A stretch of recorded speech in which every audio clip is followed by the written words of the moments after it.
Estamos en contacto entonces con Juan Carlos Sena. Buenos días, Juan Carlos, ¿cómo le va? Bien, ¿cómo está usted? Bien, bien. Bueno, Juan Carlos, lógicamente que los que lo conocen o lo conocemos, me incluyo entre ellos, sabemos de su sabiduría y de su compromiso con el tema ferroviario desde siempre. Mi primer pregunta tiene que ver con la situación actual desde el punto de vista político-espiritual en la Argentina, donde mucha gente puede reconocer los beneficios del ferrocarril, pero siente que resulta imposible que los recuperemos. A esa gente que tiene un cierto escepticismo, ¿qué les podría decir usted para que volvamos a retomar el ánimo y el entusiasmo en torno a la posibilidad de recuperar los ferrocarriles argentinos? Bueno, la pregunta no es fácil, porque hace muchos años que uno viene peleando desde la época de Menem hasta la fecha por la recuperación de los ferrocarriles, y uno cuando ve la desolación del interior del país, es muy grave. Es muy grave y no hay ningún gobierno desde Menem para acá que haya tomado alguna resolución para la recuperación de los ferrocarriles. Acá yo no le voy a echar la culpa ni a uno ni al otro. Acá ganó la industria del transporte automotor, fue impuesta después de una larga lucha del plan Larkin que trajeron acá a la Argentina. Me hablan de competitividad en forma falsa.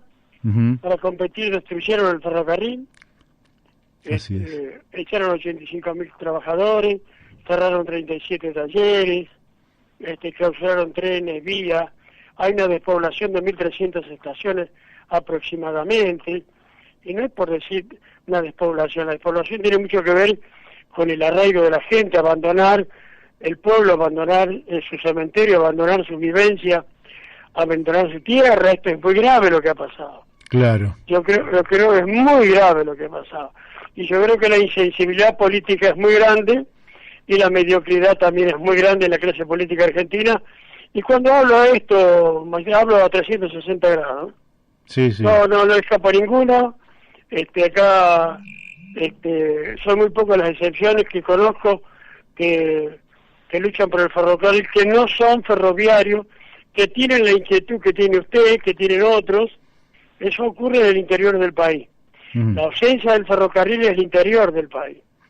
El interior del país, ya no hay más tren sanitario, ya no... ¿Usted se imagina el tren sanitario trabajando en este momento, claro, con la epidemia como teníamos nosotros? Están todos arrumbados, están todos tirados, están todos oxidados.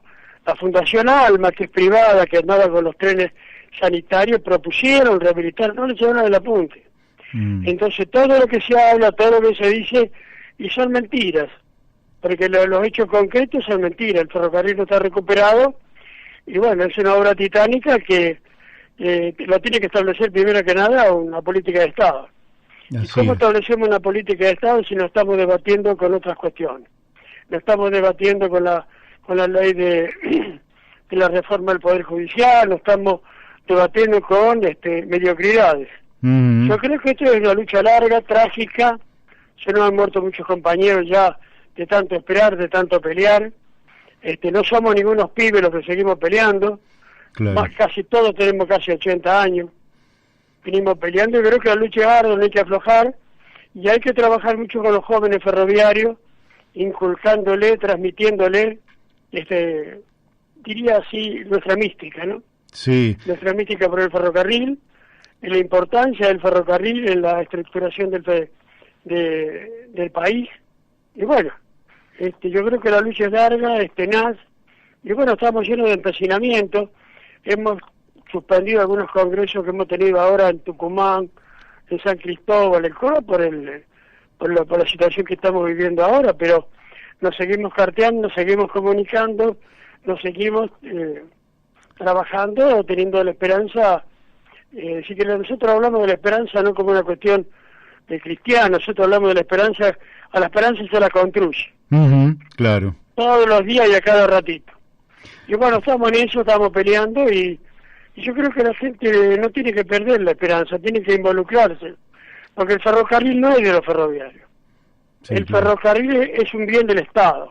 Ujú. Y a todos nos compite la defensa del ferrocarril, la defensa de la flota fluvial, la defensa de los astilleros, que tiene, todo esto tiene que ver en la soberanía territorial, en el agua, en la tierra y en el aire. Así Yo es. creo que es una cuestión mucho más seria que esto. Estamos trabajando con compañeros en Junín, en Chacabuco, en Tucumán, todos estamos trabajando para la vuelta del ferrocarril. Pero no como una consigna porque seamos hinchas del ferrocarril. No, no, es un bien nacional donde los países capitalistas le han dado una fuerza al ferrocarril. Cuando tenemos trenes que vienen de China a Madrid con de carga, ese mismo tren se deriva y va a París o va a Londres, ese mismo, y salen todos de carga, toda la carga está supeditada a los trenes, está Ujú. prohibido que anden los camiones en la ruta, por la polución, por el combustible. Hay trenes que llevan, los Estados Unidos, hay trenes que llevan nada más que camiones. Ajá. Entonces yo creo que los capitalistas son capitalistas pero no son estúpidos. Sí. Así que la lucha continúa, seguimos empecinados.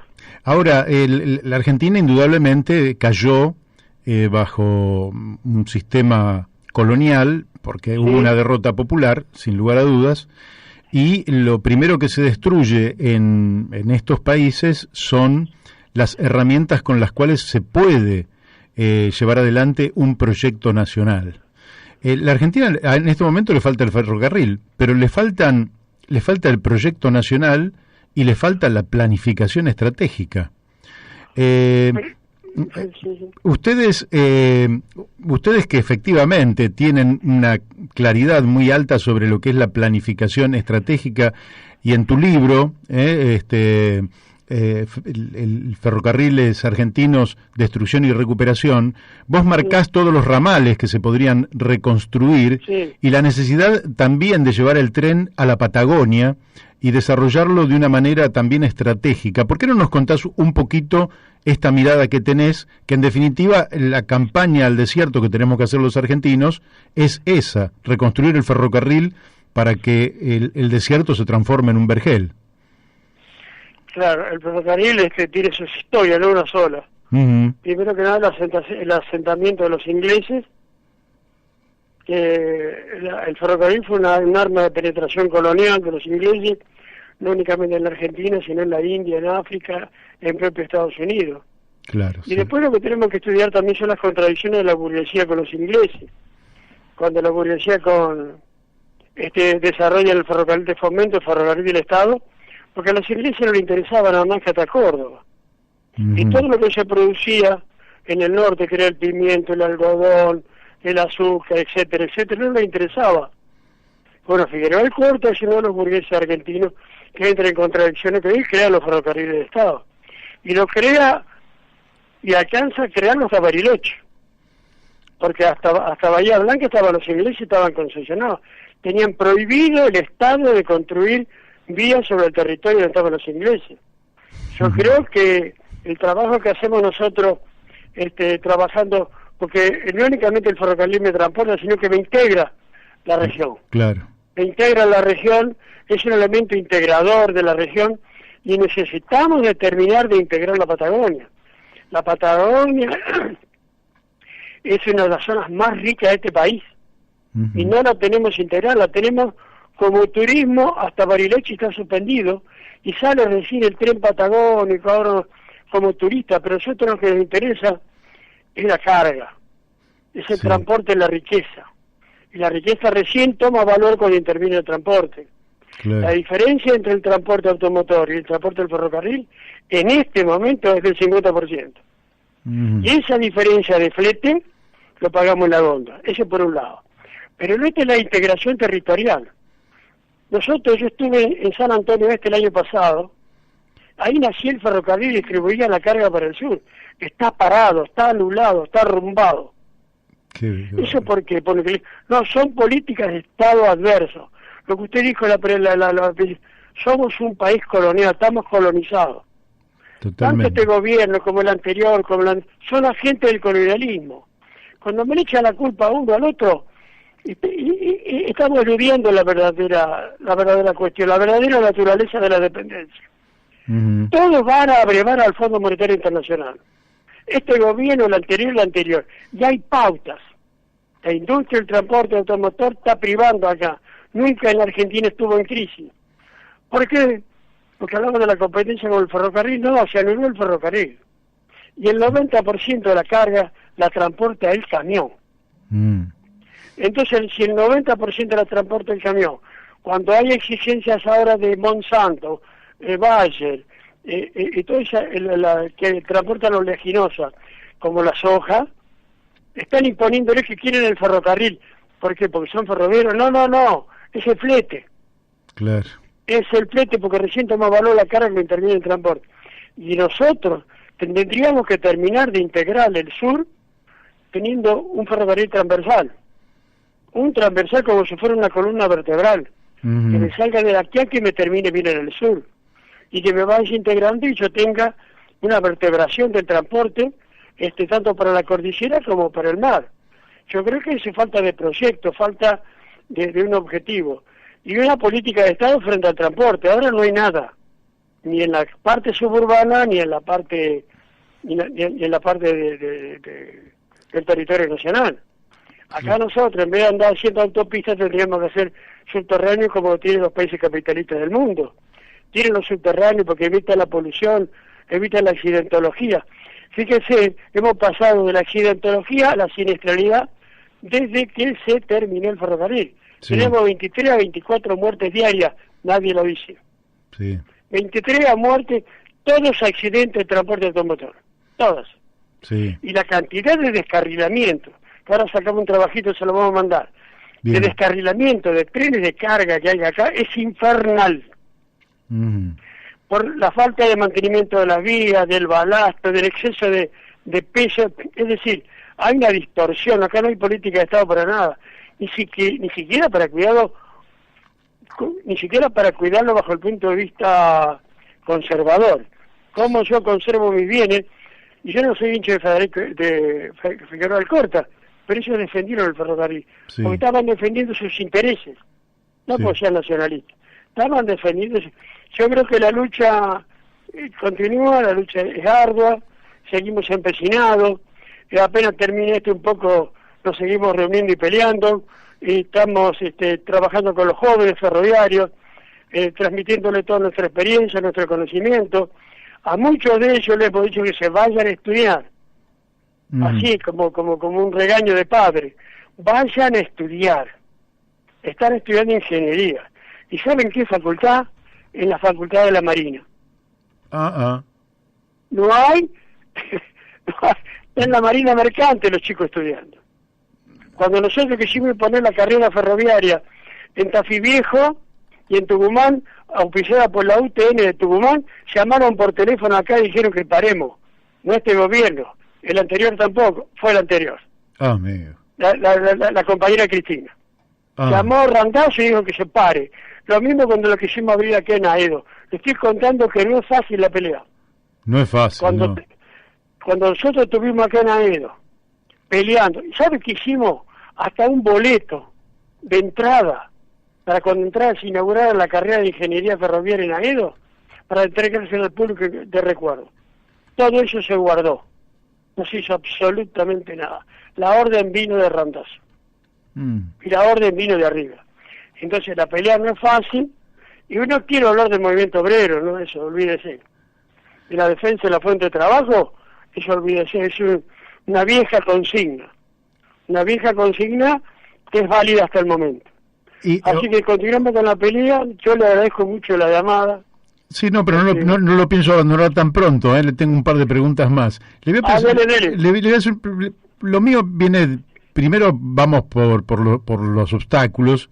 Quiere decir que nosotros tenemos un poder político no comprometido ni con un proyecto nacional ni con una planificación que nos permita observar la posibilidad rápida de reconstruir los ferrocarriles. Pero voy a preguntar, ¿cuál es el papel? Y lógicamente que nosotros somos muy cuidadosos en este programa y nunca jamás queremos herir ni descalificar a nadie en particular.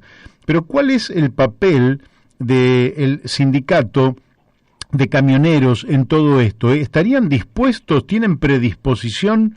Porque algunos dicen que también eso sería un obstáculo a la reconstrucción del ferrocarril.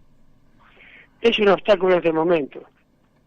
Es un obstáculo en este momento porque cuando Kirchner le entregó el ferrocarril belgrano a Macri, a papá Macri, se lo entregó, el ferrocarril belgrano era el ferrocarril más grande. ¿Por qué se lo da en concesión? Se lo da en concesión porque el papá Macri era un hombre representante de los chinos, y los chinos querían el ferrocarril belgrano para sacar la mercancía por el Pacífico, cerraban 7.000 kilómetros. Pero se le coló a Macri, Moyano, y se le colaron a la burocracia sindical. Duró 6 meses. Se tuvo que ir. ¿Y quién agarró el ferrocarril? Pedraza. La gente de Pedraza. Y lo boicotearon al ferrocarril belgrano nuevo, el ferrocarril más grande del país. Entonces, yo creo que esas son cuestiones políticas que tienen que ver con los intereses de los camioneros.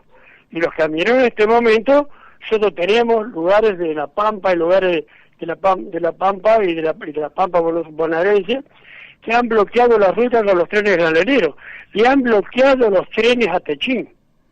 Techín tiene el ramal que va de Rosario a Puerto Belgrano, que tiene 3.000 kilómetros y trae carga y lleva carga a Techín, nada más que eso. Se lo han boicoteado y le han cruzado los caminos en los pasos niveles. La pelea no es fácil. Claro. La pelea, lo mismo pasó en Rosario. Lo mismo pasó en Rosario cuando boicotearon la producción, querían reabrir 2 talleres para la reparación de vagones. Es así, la pelea no es suave. No es suave absolutamente para nada. Y los sindicatos nuestros están callados. Todos, sin excepción.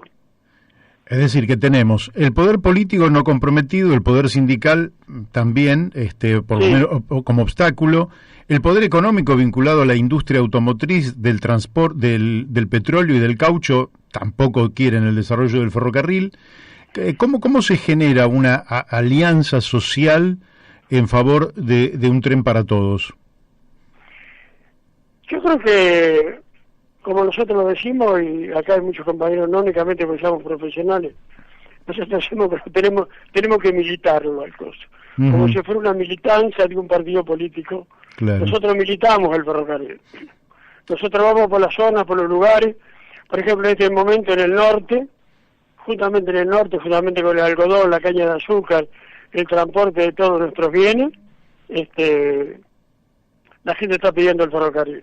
Está pidiendo el ferrocarril por la seguridad, está pidiendo el ferrocarril en el transporte de pasajeros, lo está pidiendo. Yo creo que nosotros el aliado más grande que tenemos, el pueblo, son los pequeños comerciantes, los pequeños ganaderos, los pequeños agricultores. Nosotros estamos trabajando sobre eso y tienen necesidad. Hemos tenido una reunión con los aceituneros de La Rioja. Qué bueno. Hemos tenido una reunión con los aceituneros de La Rioja porque quieren el tren de nuevo para tener la aceituna.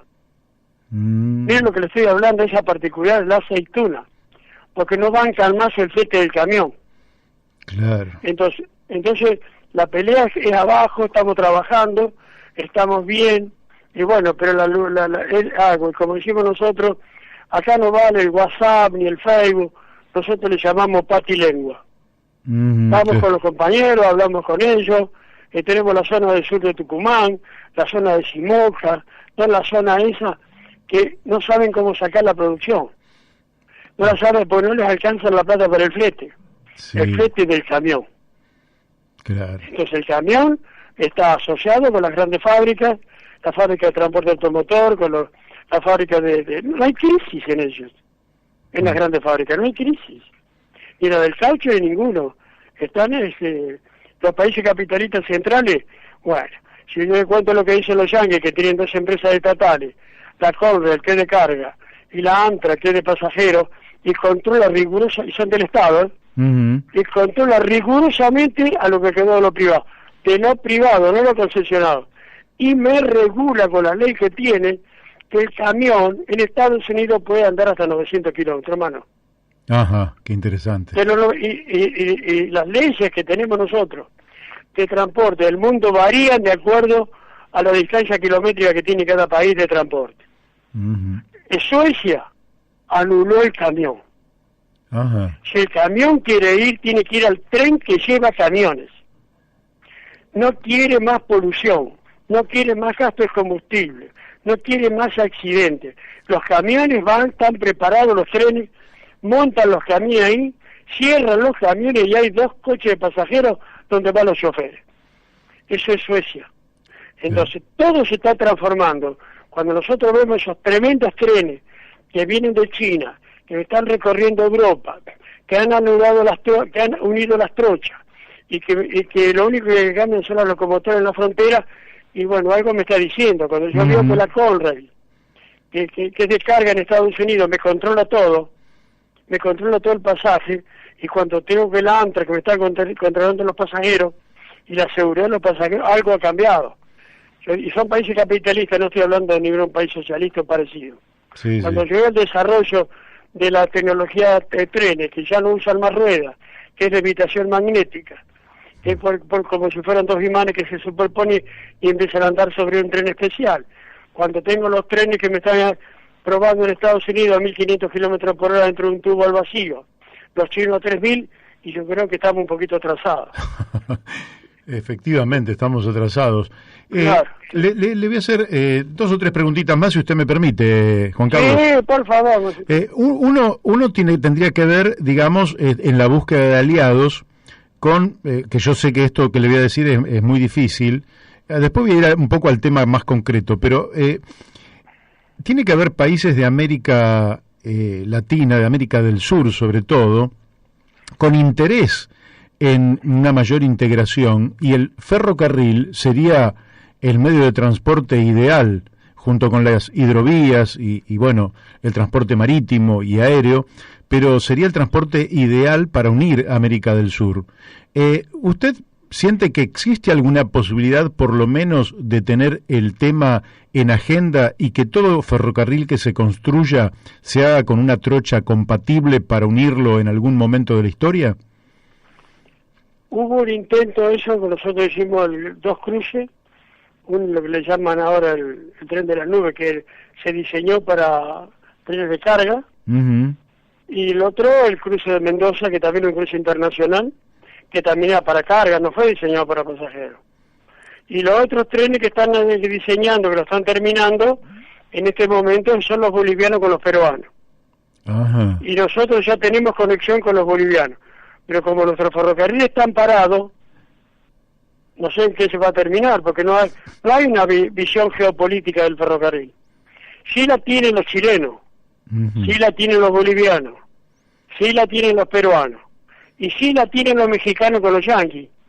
Porque yo conozco los trenes, yo estuve ahí, cuando los trenes de carga de ganado, o los trenes, miren lo que voy a contar, hay una zona seca de México que cargan el ganado, el sable lo llevan a Estados Unidos a pastorear. Ajá. Cuando termina la temporada lo traen de vuelta. Lo mismo pasa con el carbón. Hay un pueblo que se llama Minera Carbonífera Río Escondido, donde hay una mina de petróleo en superficie, y ese carbón, parte de ese carbón, va en tren a Estados Unidos, fundamentalmente a Texas, las grandes fábricas, y los yanquis les mandan, es decir, el ferrocarril es una gente que cruza fronteras, que va y que viene. Claro. Entonces le han añadido los trenes de pasajeros. ¿Por qué? ¿Porque son veloces? No, porque la gente se siente segura yendo en tren. Claro. Y cuando pasa esa zona desértica y va en tren en esa zona, y bueno, los mexicanos tienen adoración por el tren. Con los mexicanos no se puede hablar. Para los mexicanos, la herramienta de la liberación de Pancho Villa y Emiliano Zapata es el tren. El poemario que hay del tren, las canciones que hay del tren, rindiéndole culto al tren, los mexicanos es infernal. Yo estuve con ellos, estuve conversando, y bueno, y lo interrogan y me dice, ¿por qué no pelean? Nos regañan, nos retan a nosotros, ¿por qué no peleamos más? ¿Por qué no peleamos más por el ferrocarril? Ellos hablan como si fuera Buda caminando echando humo, lo tienen santificado. Yo creo que el tren que sí es un elemento integrador. Hay un proyecto que si busco, se lo encuentro y se lo envío, de los trenes que tendríamos que trasladarlo. Ese por un lado. También tengo el ferrocarril que va desde Bolivia a Paraguay, de Argentina a Paraguay, y tenemos los trenes que ya cruzábamos, y nos cruzábamos con los uruguayos con un puente, y nos cruzábamos con los brasileños. Lo único que teníamos con los brasileños es que teníamos que aunar trocho. La parte técnica estaba solucionada, ahora colocar un tercer ril con la misma trocha de cualquiera de los dos, y la carga. Bueno, yo creo que sí, que hay proyectos de integración territorial entre naciones, no entre el país, muy grande, pero está todo parado. Y la industria... Está parado con el conservaturismo y los otros, digamos. O sea que acá se podría, digamos que una dificultad que seguro que le van a observar es que la Argentina lógicamente vive endeudada, debiendo, un Estado deficitario que nunca tiene un peso para invertir. Ahora, nosotros podríamos pensar en una producción ferroviaria de los países de América del Sur o de América Latina, por decirlo de alguna manera, en lugar de traer trenes desde China ya construidos totalmente. Yo creo que sí. Primero que nada, nosotros tenemos que decir que nosotros fabricamos locomotoras diésel, fabricamos locomotoras de vapor, cochemotores, vagones, tanto en industria privada como en la empresa estatal acá en la Argentina. Nosotros dejamos otro folleto que también se lo voy a mandar, que es la historia de la industria ferroviaria argentina. Y además que el Estado tenía 37 talleres acá en Argentina, sin contar el tren laminador de rieles que estaba en Samisa. Claro. Y todo la fábrica de llanta y eje que estaba en Córdoba. Nosotros proveíamos a los otros estados. Lo mismo tenía Brasil, lo mismo tiene Chile, pero no en la envergadura de Argentina. Argentina ha sido rectora, y la que continúa siendo rectora en fabricación de cosas es los mexicanos. Los mexicanos tenían la tradición de las locomotoras alemanas y empezaron a fabricar sus propias locomotoras porque ellos tienen un problema de altura y de zigzag en el territorio y lo fueron terminando. Yo creo que sí, bajo el punto de vista tecnológico lo hay, se puede hacer, claro, sería una integración infernal. Claro. Infernal sería. Claro. Está buena la idea, se la vamos a robar. No, por favor. Yo creo que nosotros, le comento que la vez me mandan un artículo César Lerena. César Lerena es un hombre que estudia muchísimo el Atlántico Sur. Sí. Y entonces él me dice, él manda una nota excelente, muy muy buena, donde dice que habría que latinoamericanizar el Atlántico Sur. Y entonces yo le pregunté, así a modo de pregunta y también de afirmación, si no es que es probable que a la Argentina le quede grande el Atlántico Sur, pero quizás también le quede grande a Venezuela el petróleo, a Brasil el Amazonas, a Bolivia el litio, a Chile el cobre. Es decir, si no latinoamericanizamos Latinoamérica, creo que como países individuales vamos a tener enormes dificultades frente a la irrupción de potencias a las que no viene al caso calificar. Simplemente por el hecho de ser potencias imponen sus políticas y terminan subordinando a la periferia. Entonces creo que la unidad es una condición para la liberación. Ahora, yo le quería preguntar, si tuviéramos que pensar en, el ministro de Transporte, que no creo que esté demasiado preocupado en estas cosas, no sé cómo lo ve usted, pero vamos a suponer que sí, y lo convoca y le dice, bueno, Juan Carlos y todos ustedes que constituyen los grandes defensores del ferrocarril, ¿cómo empezamos la reconstrucción del ferrocarril? ¿Usted qué le diría al ministro? Bueno, primero le agradecería y convocaría a todos mis compañeros, a los técnicos que han tenido altos cargos y son buenos. Lo primero que le diría es que tenía que quitar las concesiones. Tiene que generar un documento, un DNU, se acabaron las concesiones. Y vuelve todo el ferrocarril al Estado, todo. Y nombraría un interventor con amplias facultades en cada una de las líneas ferroviarias. Volvería a la vieja parte organizativa por línea, pasajeros y carga juntos. No disperso como ahora. Hay 10.000 gerencias ahora. Claro. Haría esto y haría una política de reestructuración y bueno, y le pediría el inventario. Así el inventario, qué se llevaron, qué quedaron, qué herramientas, porque acá se destruyó mucho y no son bienes nacionales, yo no le puedo regalar los bienes nacionales. Pero sí atravesaríamos una política y un reordenamiento del ferrocarril. El ferrocarril lo podríamos estudiar, recuperarlo en varias etapas. La primera etapa, la recuperación, puesta a punto en lo que hay, con lo que hay, proyectar de nuevo a mediano plazo otra parte de ferrocarril de extensión, la unificación de trochas, el cambio, aprovechar y cambiar recorridos, que se duplican, como el ferrocarril que va a Mendoza, uno va por el San Martín, otro va por el costado del San Martín, otro va por el Sarmiento. Esa es la cuestión de los ingleses, no era nuestra. Claro. Entonces teníamos que poner una la integralidad, cómo rediseñamos y el plan de... Y después, bueno, eso tiene que ver con la capacitación, con poner las universidades tecnológicas nacionales a estudiar este medio de transporte, y bueno, y discutir con el camión, no la competitividad, sino la complementariedad. Claro. Cómo el camión se complementa cómo nos complementamos con la flota fluvial, cómo nos complementamos con los grandes aviones de carga, es decir, una política de transporte que integre todos los modos de transporte. Cómo rehabilitamos los astilleros para arreglar nuestros barcos, nuestros buques, nuestras barcazas y nuestros talleres. Bueno, yo creo que es toda una política integral, no es únicamente el chucu, sino que tenemos que sentarnos a hablar. Y bueno, aprovechar que yo le cuento lo último, cuando Felipe González modificó los ferrocarriles en España, yo justo estaba ahí becado. Y me dijeron los compañeros, mirá, no te vamos a poder enseñar porque Felipe está reorganizando los ferrocarriles. Si querés, quedate con nosotros. Y me quedé. Claro. No hablé, me dice, en la asamblea. Fuimos por toda España. Cuando cambió la trocha, cambió el recorrido, porque Mitterrand, que era francés y socialista como él, le dijo, no, querés entrar a Francia, cambió la trocha. Cambió la trocha y cambió los vehículos vetustos que tenés.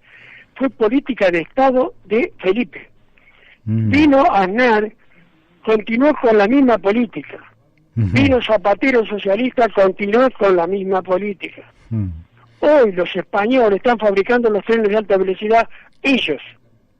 Mira. Entonces, cuando se fue este último que es conservador, a los ingenieros, a los jefes que hicieron todo, se jubilaron y que ustedes no se van. Les creó una fundación y los obligó a que transmitieran el conocimiento acumulado de tantos años.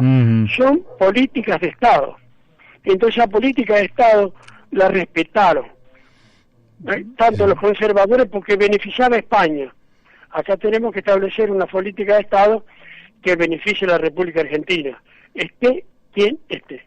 Bien. Bueno, ahora le voy a decir la última, y tiene que ver con que a veces los argentinos no terminamos haciendo lo que debemos hacer y huimos hacia el futuro. En un momento se habló en la Argentina de los trenes de alta velocidad, es decir, en un país desarticulado y empobrecido, trenes de alta velocidad.